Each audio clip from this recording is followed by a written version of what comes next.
Welcome to Peer Check.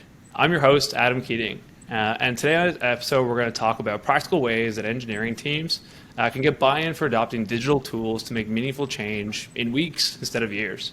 Today, I'm joined by Ivan Filipic, who is the Director of EcoFit Canada at Schneider Electric's North American division. Ivan not only leads his team, but really leads by example when it comes to actually taking something and practically implementing it with his team, all the way through to making sure it actually worked. Ivan, welcome to the show. Thank you, Adam. Thank you for having me. I'm glad to be here. And I want to start kind of like, you've been at Schneider Electric now 25 years, and you've seen a lot of things over that time. What's been sort of your secret sauce to actually implementing change? Like, I know we talked pre-call. You've told me 5, 6, 7, 8 things you've done, like just off the top of your tongue. Yeah. What's the secret sauce to making change and actually getting buy-in? So actually, it's a 24 years, not 25. So there's still some time. But ever since I joined Schneider as a corporation, I was always looking for the opportunities for improvements. And I know when I joined as a young engineer to the company, and I was looking at the processes that we had within the Schneider, and it's very easy to actually spot in a big corporations. It's very easy to spot the opportunities for improvement, right? And the first one that actually I saw is the number of errors that actually are being released to production from engineering teams, right? And then I said, this is something wrong here, because those errors actually always are transferring into the additional quality costs, no additional expenses to the projects, no reduced margins and what so on, right? So, and also at the same time, I also had a boss who was really oriented for all about improvement as well. And I know that at one time he said, listen, whoever releases the job to production and job get built without any actually non-conformances, he gets the $100 bill. I said that's a great motivator as well, right? So, but what does that mean? That nobody prior to that point has actually ever had a job that actually went through the production without any errors, right? So then we started looking into this, and basically myself and a few other guys have developed a peer check process, because at the time there was no peer check process. Basically, you rely on yourself, and very rarely your jobs and your output have been peer checked, because people at that time thought peer check is something that as negative thing, right? So why would somebody check my work and stuff like that, right? But you work on the transformation, on the culture change, you work on the new things. And at the beginning, it's slow process. No, it's a manual paperwork, whatnot. But actually, you start, right? And starting from that point. Actually moving on ahead was actually quite a journey, and I enjoyed it so much. We have what we have done. We started really a true change in engineering, right? So very quickly after that, we have started releasing jobs to production with no errors and no mistakes, because what's going on is basically people started to trust each other, started to trust the process, started to trust the integrity of the process, and obviously everybody's seeing the benefit, right? So, and then we took it down the road, and there was vast improvement in actually project scheduling, on-time deliveries, quality, cost, and whatnot. So that was basically one of the things that we have done at the beginning, and since then we actually have carried over down the road, and this is where we are right now. That's amazing. And it sounds like we named our podcast after you guys 20 years ago, getting this moving. We even thought, you guys did such a good job, we're going to name the podcast after you folks. But I'm really curious, Ivan, like when you first started making these changes, I know we'll talk about some of the other things you've done, like really practical examples. How did you get everyone else to buy in? And like, there's two directions. As a manager or director, you kind of get buy-in sometimes from your peers at the leadership level to actually make a change, and then get buy-in from users to actually adopt the change. What did you do at both those levels to get them on the same page and excited versus, you just telling someone you need to do something? Yeah, the changes are a continuous process. No, the actually continuous improvement never changes and never stops, right? And if it does, it's a problem, right? So this needs to continue. And what we do in Schneider here is really focusing on a constant improvement, what we can do better.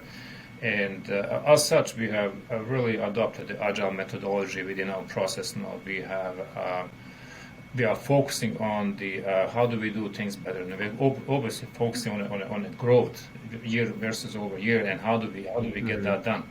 Doing the same thing obviously is going to give you the same results now. So we basically have right now looking at for the last several years looking at the digital transformation in engineering, because in our world and in the tech companies such as Schneider, engineering is really actually one of the pillars of the company, and always looking how do we make it more efficient, how do we actually increase the throughput out of this team without adding more people, right? So what is technology that we can actually use and so on, and we basically how do you do that?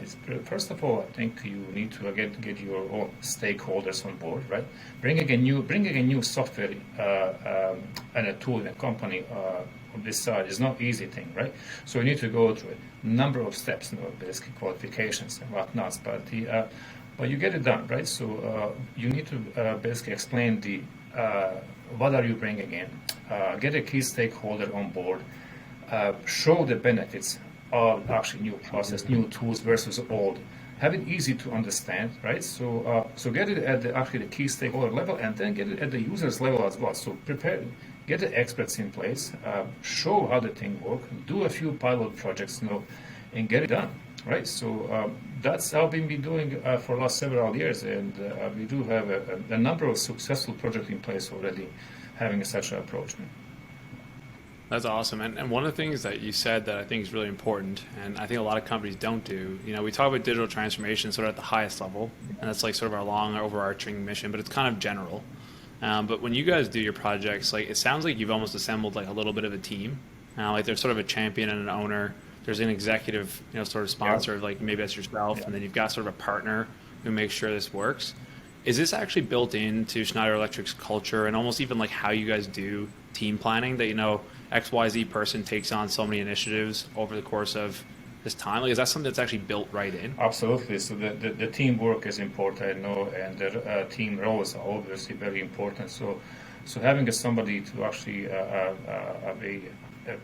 spoke for the project, having actually team members and different type of expertise obviously helps with the project implementation. Also brings the confidence to the rest of the company. Hey, these guys actually know what they're doing. It's not a one-man show. It's basically it's a team, the team of smart people that actually got together and they're bringing up the values to the company to improve the overall process and systems. That's awesome. And one thing that I think a lot of teams struggle with, or at least we hear, is we constantly hear this discussion about ROI. I need to see an ROI, but it's for like a new technology, one that there isn't an easy way to have an ROI. Yeah. So what happens is we get stuck in paralysis mode of we can't move forward because we don't have an ROI, but we can't get an ROI because we can't move forward. And I think you've done some practical things when it comes to like taking the first step with a smaller team, proving it out. Can you just talk through like how you think about building business cases to justify a decision? And you're right. So it is always about ROI. So no company wants to invest money to lose money, right? So it's absolutely unheard of, right? And for us to implement a new technology, you really need to have a business case, right? So spending the company money is not an easy thing. You don't own it, you work for it, and you need to actually present the case. What am I doing? What am I bringing? What are the benefits to the company? And that's where our coming. So, for example, we had the introduction of a 3D scanner into our process, right? So, 3D scanner is the expensive thing, right? So, it is the price of the really luxury car, right? Right, and then you want to buy it, then you need to convince actually the finance folks, the leadership, we need to actually bring this on board, right? Because this is what we're going to get. And you basically show the benefits of the new technology, explain what you plan to do, and do a pilot, right? So many suppliers are willing to work with you actually to have you to prepare your case, right? Do a pilot, and that's this is what we have exactly done. We basically have, let's say, just for the 3D scanner, we have selected a job in the field. We went into the field, done the scanning, bring it actually to engineering as a design input, and follow all along, right, until the installation of a product. And then you actually have actual results that are shown. The field service, when they get the kit that you design for that particular modernization piece, fits right on. No need for rework, no surprises. Plus, you actually also have actually a 3D model right in front of you, right? All done like that. So when you have a cases like this, do the actually proper steps. It is very easy to justify the ROI on the end. So when you were building like that particular business case, you obviously put forward, here's the problem, here's what we're trying to solve, here's why we think this is going to help. And then I think the key part that most people struggle with is like, an easy ROI would be Ivan can say, hey, we can save 10% of our budget or some number, but most times that's not true. Most times you can't directly get a number immediately, and it takes doing some work. So it sounds like what you're describing is that you build out the roadmap of what step one looks like to prove value, and then what the future can look like if step one goes well. Is that fair? No, that's right. Exactly. So you basically determine a starting point and where you're gonna be after everything is done, right? So, for example, in the implementation of a new technology, you really need to know where you're gonna go next, what actually is the next step, who you're gonna involve. The best approach is in our case was actually to get a skilled people that actually will be working on the jobs, people that are well trained, that can explain the technology to the company, to the key stakeholders, and obviously generate the results, right? Because without the results, there is no project, there is no goal. When you're putting together that business case, it sounds like you've really figured out how to go with the end user, how to build it up for sort of, your leadership group. How do you think about all the tangential stakeholders? So like thinking about, for you folks, you mentioned to me simulation tools, you mentioned to me, you folks have PLM, you have CAD tools, you have scanners, you have everything, right? Yep. Tangential folks being maybe supply chain, maybe it's your IT group. How do you think about getting their buy-in? Like what's worked for you to get them on the same page? Because we've seen hundreds of companies get stuck at the end because not everyone's aligned on the business value for making a change. How have you gotten the tangential parties engaged and made them successful? So one particular example for us that we actually have from last year, very recent November, December. We have, as you know, we have been experimenting with a collab implementation in Schneider, and we've done implementation within EcoFit team in Mississauga, so within the engineering team and the production team, but we did not actually finish that yet, for a national implementation, right? And for us right now to do this, we basically need to right now convince our partners in the business that actually what we are bringing, it really works, right? And we have done a few trials. We basically have brought the tool to the people that actually are working in the field, right? And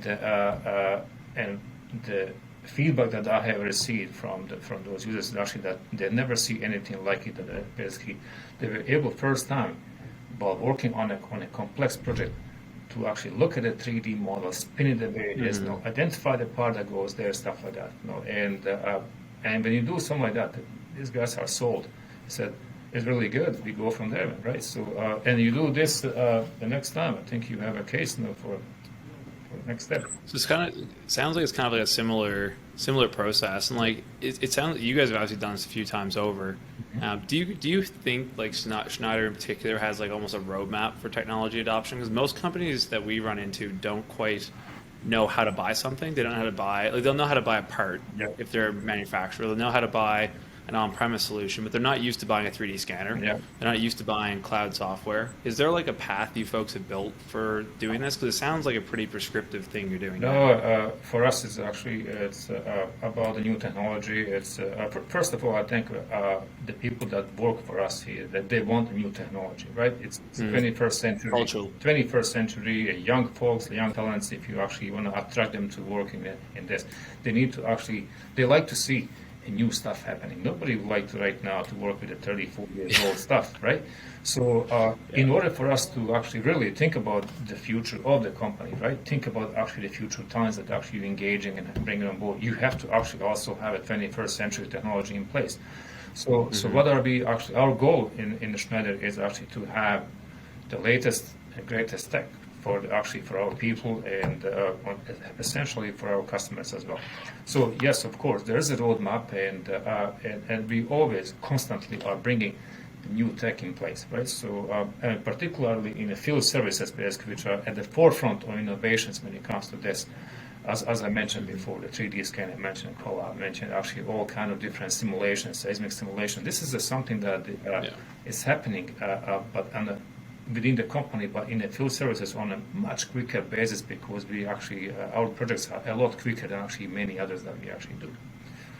So I think what I'm taking away from this, the thing that's worked really well for you folks has not been take tools, push them down, not tell people this is what we want. It's been like really investing in culture of adopting technology and incremental change. Absolutely. And I think that's a beautiful part. And I think one thing that gets lost a lot of the time is that the culture is there for change, but there's not an acceptance to actually doing it. So we talk a lot about, I'll take an example, and I won't pick on digital twin for too long, but that's like a big theme, and it's very scary. It's a very hard roadmap to achieve. It's a very complicated technology. So what actually ends up happening is not a whole lot changes day to day. Correct. Whereas like you told me a story about the digital lock, which I'm going to get you to tell her in a second, and it's so practical. Like it's so practical, but by doing that, you're just building the culture and behavioral change. So that the next time a problem comes up, you use technology and process to fix it, not to just throw it at somebody.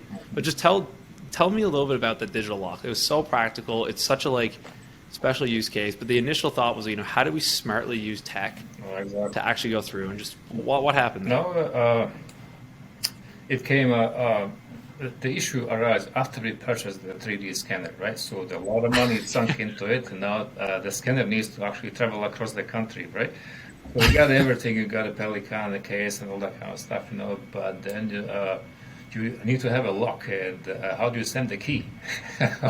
So the key needs to go in a separate mail and stuff like that. So that was totally actually impractical, and we're thinking, what do we do? Where do we go?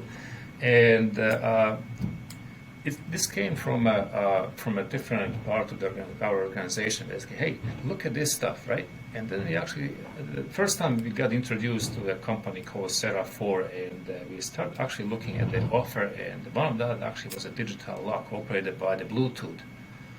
I said, wow. Right away, then actually the idea is, okay, let's talk. Let's see how we can do this. And basically, we start working with Sera4 company and working together, and basically found the product and solution for our problem. So right now, with our scanner, actually there's a digital lock on it.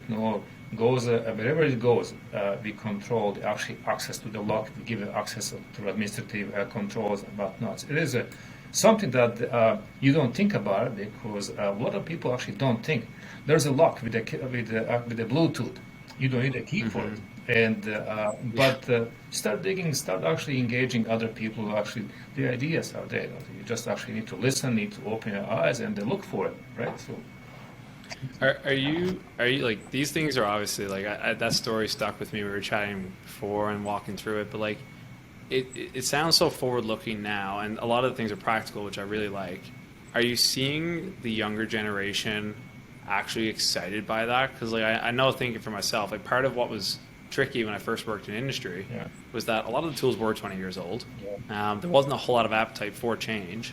And honestly, one of the main reasons we started Collab was because we said we couldn't do that for 30 years. That was actually one of the main reasons.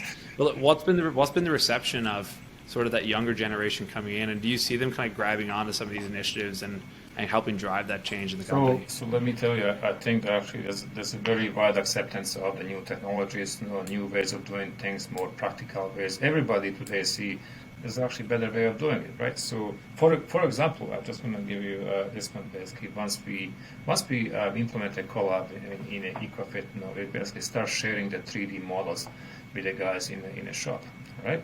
So it is quite different when you build a complex switchgear or a product from a 2D, 3D drawing, you know what I mean? Versus when you look at actually the Collab, the 3D model in a Collab, right? So we have addressed so many issues with that and accelerated our process immensely. And we're able also to accelerate the process with the people that normally are hired on a project basis, right? So you reduce the training requirements. You actually you maximize the quality output of that process, right? So And I tell you, adoption is actually obviously there. People love it, and a lot of the inventions or technologies that we actually right now try to get are coming from the people itself. For example, 3D scanner was not actually, let's say, my idea. It came from the people from engineering. awesome. Hey, how do we do this? There's a better way. I said, yeah, of course. What do you think the role of your engineering team is in driving this change? It sounds like you folks foster that as part of your culture, but like, do you look at someone's performance review and say, hey, someone's brought up an amazing idea and they're thinking outside the box, and that's like a bonus? Like, how does that fit into how you coach people and create those future leaders? Yeah. So, as I said, retention of the talents is also something. It's not only attraction, but also retention, right? So you need to actually create an environment where the people are actually going to be able to show their maximum potential, right? So give them access to a technology, give them access to new things, give them opportunity to speak up and grow, right? So and that's what we're doing. That's our mindset, and we are enabling our talents, access to the latest thing, access to technology, are enabling them to lead and drive their projects actually as well.